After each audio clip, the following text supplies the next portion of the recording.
Assalamu alaikum. Welcome to my social media hub. I'm Fatima Arooj and today we will talk about the sentence structure. So, what is sentence structure in English language? It deals with the study of synthesis of sentences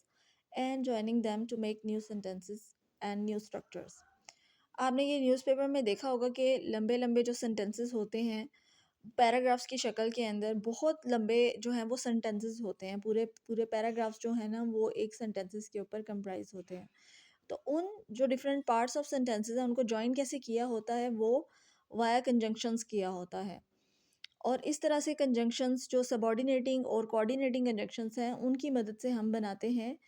complex sentences compound sentences और compound और complex sentences बहुत से students को ये issue होता है English language में कि उनको टेंसेस तो आते हैं मगर उन्हें जो है वो ऐसे राइटिंग नहीं आती या वो कोई भी पीस ऑफ राइटिंग जो है किसी भी टॉपिक के ऊपर जो है वो लिख नहीं सकते ज़्यादा डिटेल्स नहीं दे सकते उसकी रीज़न यही होती है कि उन्हें कंपाउंड और कम्प्लेक्स सेंटेंसेस बनाने नहीं आते तो आज हम पढ़ते हैं कि सेंटेंस स्ट्रक्चर होता क्या है और इसका पर्पस क्या होता है और कितनी तरह के सेंटेंसेस होते हैं जिनकी मदद से हम फिगरेटिव लैंग्वेज जो है वो ऐसे राइटिंग के अंदर और किसी भी पीस ऑफ राइटिंग के अंदर यूज़ कर सकते हैं सबसे पहले इसके रीजंस जो हैं वो आप जान लें कि सेंटेंस स्ट्रक्चर हम पढ़ते क्यों हैं सेंटेंस स्ट्रक्चर जो होते हैं ये जो कंपाउंड एंड कम्प्लेक्स सेंटेंसेस होते हैं इसके अंदर जो है ये एक पैराग्राफ का ताल्लुक दूसरे पैराग्राफ से बनता है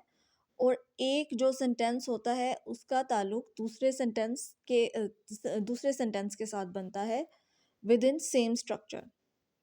विच are joined by coordinating and subordinating conjunctions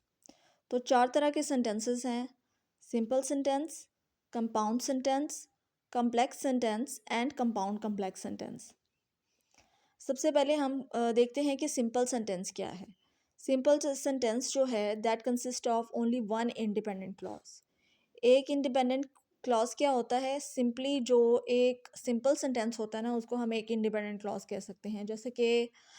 simple sentence की क्या हमारे पास रिक्वायरमेंट है subject plus verb plus object ये रिक्वायरमेंट हमारे पास है कि ग्रामर के अंदर एक सेंटेंस हम किसको बोल सकते हैं जिसके अंदर सब्जेक्ट है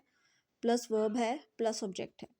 तो इसी तरह से उसको हम बोलेंगे एक क्लॉज एक ऐसा जो है स्ट्रक्चर जिसके अंदर सब्जेक्ट मौजूद हो और उसका वर्ब मौजूद हो और उसका प्रेडिकेट मौजूद हो तो उसको हम एक क्लॉज बोल सकते हैं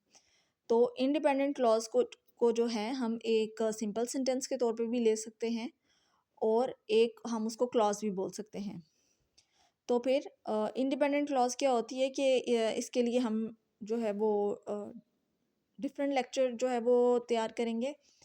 तो सिंपली मैं आपको बता दूं कि ऐसा क्लॉज जो है जो कि अपने which can stand alone is known as independent clause और ऐसा क्लॉज जो कि अपने ओन पे स्टैंड नहीं कर सकता अकेले स्टैंड नहीं कर सकता और कंप्लीट मीनिंग कन्वे नहीं कर सकता दैट इज़ नाउन एज